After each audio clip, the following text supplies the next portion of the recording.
अपने इस कार्यक्रम को आगे बढ़ाते हैं और रामलीला से संबंधित कुछ प्रश्न पूछते हैं। तो सबसे पहले दादा, बहुत बहुत स्वागत है, आप सभी का यहाँ बहुत बहुत स्वागत है। और मैं सबसे पहला प्रश्न आपसे ही करूंगी कि आपने कब यह मंच संभाला और आपका क्या अनुभव रहा?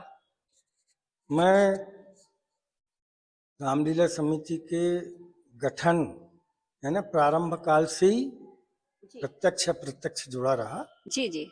और 1978 में मैंने सक्रिय भूमिका इस रामलीला में अच्छा जी दादा। प्रारंभ की जी और 2 साल साधारण सदस्य और सहमंत्री रहने के उपरांत जी। मैंने मंत्री का दायित्व संभाला। क्या बात है दादा। रामलीला लगभग समिति की आयु 11-12 वर्ष हुई थी। जी जी। तब उसका समझ लीजिए शैशव काल था। अच्छा। उस शैशव काल में हमारे जो पूर्वज हैं, जन्मदाता सदस्य, जी उन्होंने इस समिति को गठित करके जी। जो संघर्ष किया, कोई भी संस्था गठित होती है, वो कार्यरत होती है, तो उन लोगों को निश्चित समाज में संघर्ष का सामना करना बिल्कुल पड़ता जी। है। और रामलीला जैसे आयोजन को 18 दिवसीय प्रारंभ काल से किया जा रहा है मंचन, उसमें आर्थिक आवश्यकता अनिवार्य थी, बहुत जरूरी बहुत रहती है। जरूरी थी। और जब जनता के बीच में घर घर धन संग्रह करने के लिए वो लोग पहुंचे, तो वो उन दिनों वो 1 रुपया और 1.25 रुपया, जी जी। फिर 5 रुपया। अच्छा। जब कोई 5 रुपये देता था तो कहते थे 5.25 रुपये कर दें। जी। तो 11 रुपये का दानदाता तो स्तुत्य माना जाता था। अरे वाह। हाँ। और यदि कोई 50 और 100 रुपया देता था तो जी। पूरी समिति बैठ के उसके प्रति कृतज्ञता ज्ञापित करती थी और उसको अपने कार्यक्रम का सम्मानीय अध्यक्ष अतिथि, मुख्य अतिथि, जी अध्यक्षता जी जी। कराने का आग्रह जी जी अनुरोध जी जी। करती थी। तो वो दिन लगभग 12-13 साल आर्थिक स्थिति के ऐसी यानी पुअर परफॉर्मेंस रहा। जी जी जी। किसी प्रकार से अभिनयकर्ताओं को अस्त्र वस्त्र शस्त्र की व्यवस्था करना, मंच में अनेक चीज लगती हैं, सामग्री, जी जी। मेकअप सामग्री है, पर्दे हैं, सब इन्हीं किसी भी प्रकार से काम चलाते थे। और एक अस्थायी मंच, तखत का मंच वगैरह बना के और लीला मंचन जी जी जी। करते थे, अपने लक्ष्य की पूर्ति करने में लगते थे। 2 वर्ष प्रारंभ काल में रामलीला कचपुरा स्कूल के पास हुई। अच्छा इस जी। समिति का नाम श्री रामलीला समिति कचपुरा गढ़ा था। कचपुरा गढ़ा। जी कचपुरा जी। गढ़ा था। और उन 2 वर्षों में मिलोनीगंज रामलीला हमें अपने पूरे मेकअप करके अभिनयकर्ता भेजती थी। अच्छा अच्छा, अभिनयकर्ताओं, गोविंदगंज रामलीला की गोविंदगंज बात। रामलीला जी हमारी जी। पितृ संस्था है, अच्छा अच्छा। उन्हीं ने यहाँ इसको संस्थापित किया। बहुत बढ़िया। और 2 वर्ष तक वो लोग हमारे अभिनयकर्ताओं का मेकअप करके, साज सज्जा करके यहाँ भेजते थे और वो लोग मंचन करके जाते थे। 2 वर्ष के उपरांत हमारी जन्मदाता समिति के जो महापुरुष हैं, उन्होंने फिर हमारी परिवारों से जी बच्चों को प्रेरित किया, सिखाया, वर्षों सिखाया जी जी। और उन्हें इस योग्य बनाया कि वो मंचन कर सकें। मंचन कर सके। जी जी जी। और 2 वर्ष के उपरांत जब यहाँ इस मैदान में आई, तो भी 4-5 वर्ष तक अस्थायी मंच ही बनता रहा। अच्छा। हाँ।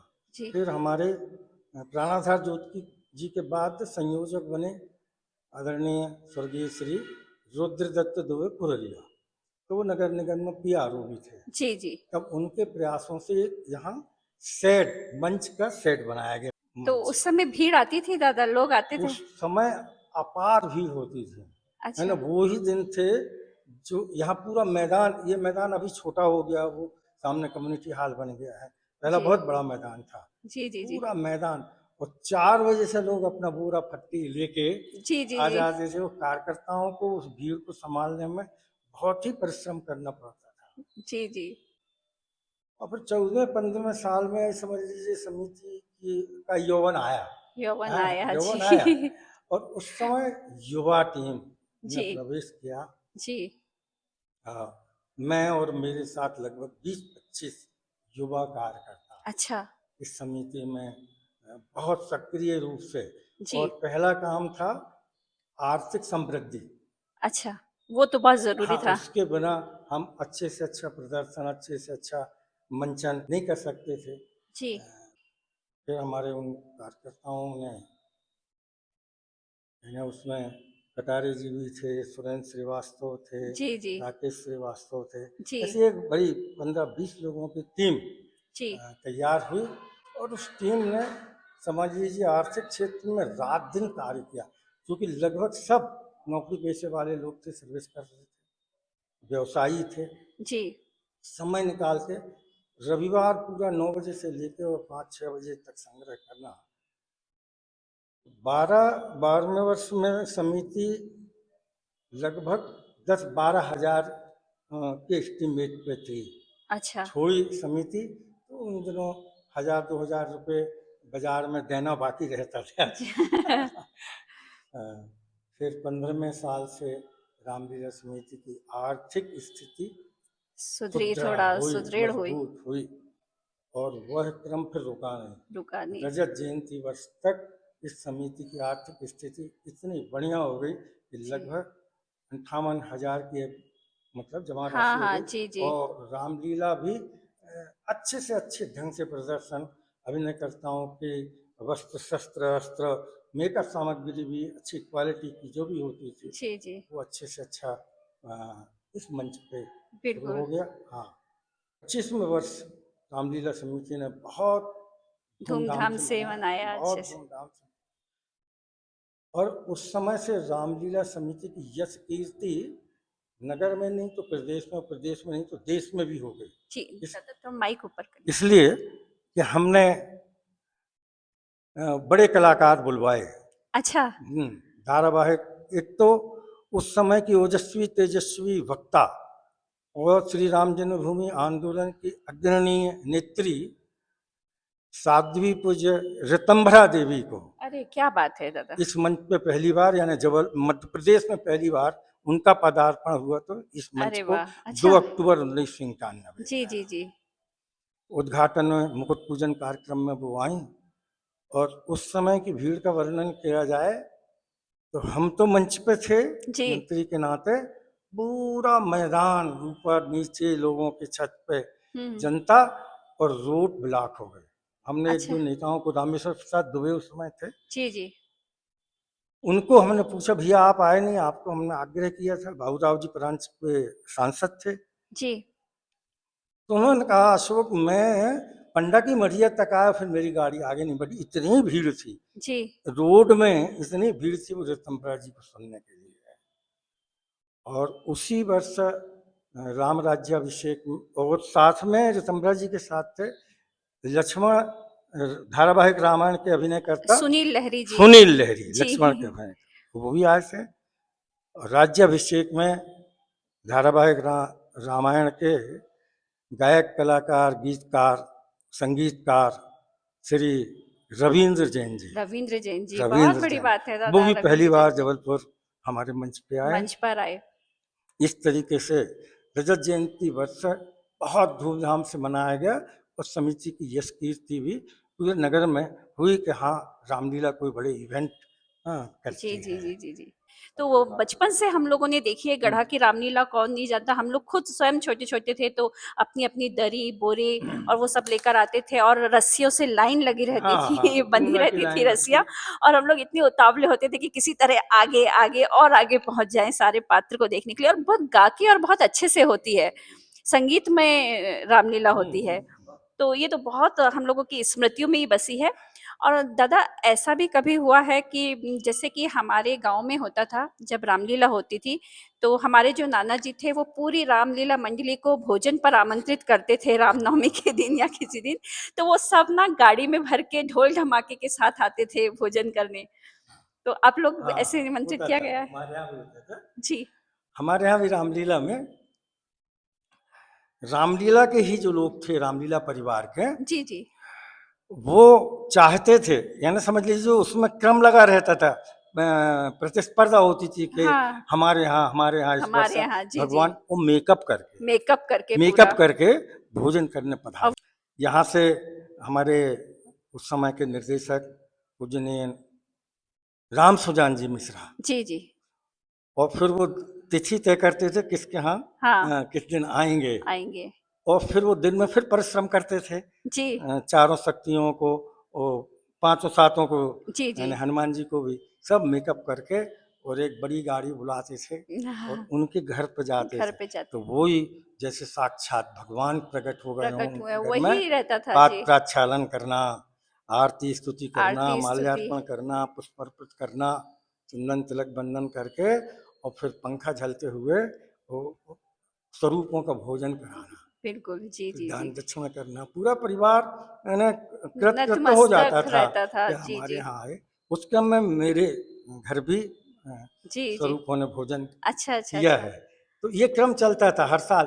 पहले से लोग तय कर लेते थे कि हमारे यहाँ हमारे यहाँ। हमारे यहाँ ना तो उन 18 दिवसीय लीला में 5-6 जगह तय करते थे, चूंकि वो भी काफी मेहनत का काम है, जी शाम जी को भी मेकअप करना पड़े। बिल्कुल। हाँ, और फिर करते करते वो इतना कठिन काम हो गया बाद जी में, जी। लोगों की भीड़ के हमारे यहाँ भी, हमारे उनके यहाँ गए, हमारे यहाँ क्यों नहीं आए। हाँ ऐसा करने से फिर उसको निर्णय लिया स्थायी समिति ने कि जी। इस क्रम को बंद किया जाए। जिनकी अपनी आस्था है वो मंचई पे आए, मंच पे आ भगवान जाए। को भोग लगाएं, ये करें, उनको जी ये अवसर दिया गया। जी तो जी फिर जी। वो लोग अपनी उस आस्था की पूर्ति मंच पे आके मंच पर आकर। भगवान को भोग लगा के पूजा स्तुति करके जी उनको जी। अवसर दे देते थे। तो ये क्रम चलता रहा। और रामलीला समिति उस 1991 तक जी 7 बार जी सर्वश्रेष्ठ नगर की सर्वश्रेष्ठ रामलीला का पुरस्कार प्राप्त किया। जी जी। वो तो मंचदीप मिलना था। संस्था उन दिनों जी दशहरा चल समारोह में जितना कार्यक्रम होते थे जी और जी जितनों की भागीदारी होती उसमें शासन प्रशासन भी होता था। जी जी। बैंड बाजे, शहनाई वाले, जो भी जितने वादक हैं, पटाखे वाले, चित्र वाले, और रामलीला।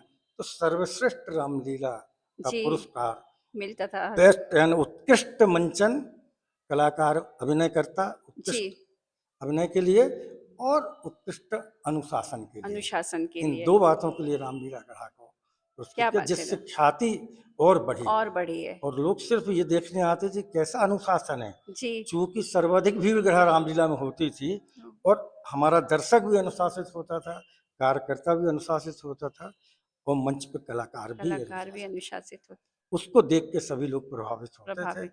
वो किया। और रामलीला समिति उस क्रम में फिर नगर की साहित्यिक, सामाजिक, धार्मिक जितनी संस्थाएं, प्रतिष्ठित संस्थाएं, जी सबसे लगभग जुड़ी और सम्मान की पात्र बनी समिति। जी जी जी। कथा प्रवक्ता हैं वो, साधु संत हैं वो, साधु संत के लिए भी एक आस्था का केंद्र हाँ बन गया गढ़ा बिल्कुल जी रामलीला। जी वो भी अपनी कथाओं में उल्लेख करते हैं।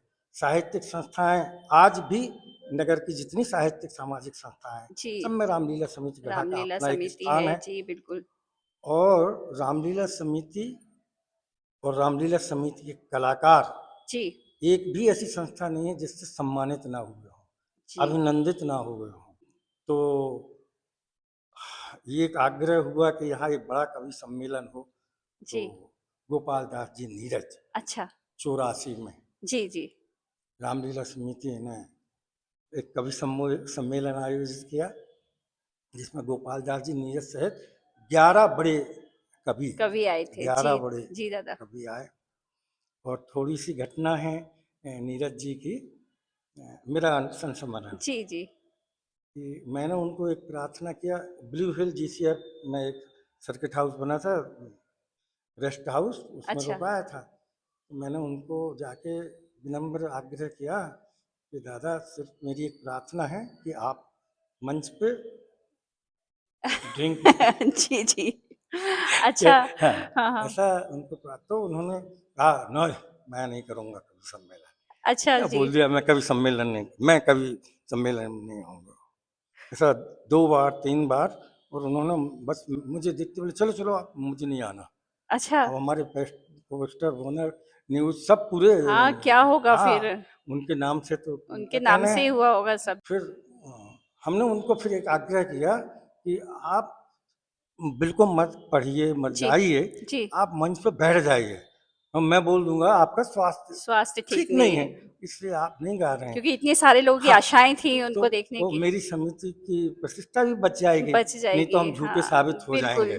आचार्य भगवत दुबे थे, हाँ हाँ। उन्होंने भी मंच संभाला हुआ था जी बैठे जी थे। तो दादा तैयार हो गए और फिर वो 12-1 बजे तक संचालक महोदय उनको आग्रह करते रहे और मैं ऐसा करके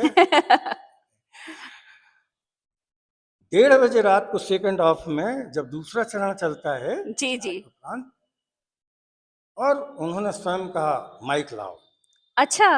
माइक लाओ। हाँ। और जो 1:30 बजे से उन्होंने काव्य पाठ प्रारंभ किया, गीत पढ़ना शुरू किया, तो क्या सुबह बात है, 5 बजे तक वही पढ़ते रहे। वो अकेले ही पढ़ते रहे, फिर कोई को माइक क्या बात है। नहीं दिया। और जब समापन हुआ तो उन्होंने कहा, मैंने अपने जीवन में कितने कवि सम्मेलन किए हैं, हाँ हाँ। मुझे स्मरण नहीं, संख्या स्मरण नहीं, पर मेरे जीवन में ना ऐसा मंच मिला, हम्म। ना ऐसा माइक मिला, ना ऐसे श्रोता मिले। और ना ऐसे आयोजक मिले होंगे जिन्होंने बोला हाँ कि मतलब आप ड्रिंक हाँ, वो करके बात तो नहीं आएंगे, मतलब ये राम जी की हाँ शक्ति ही थी कि हाँ दादा की ईमानदारी और दादा की भक्ति देखे कि दादा भी अपने संकल्प पे डटे रहे, चाहे वो कितने भी बड़ा व्यक्ति हो सामने हाँ, वाला, लेकिन उनका था कि आप नहीं ऐसे ड्रिंक करके मंच नहीं पर कर आएंगे, सकते हैं, ये मंच तो है, धार्मिक मंच आप है। झुके नहीं। हाँ, और ये राम जी की ही शक्ति और है। उन्होंने कहा कि मैंने हाँ। इस मंच पर ऐसा अनुभव किया तो कभी मुझे हुआ नहीं, हुआ और नहीं। मैंने ऐसा कभी काव्य पाठ किया नहीं, हाँ। और नई नई रचनाएं सुनाई। तो चलिए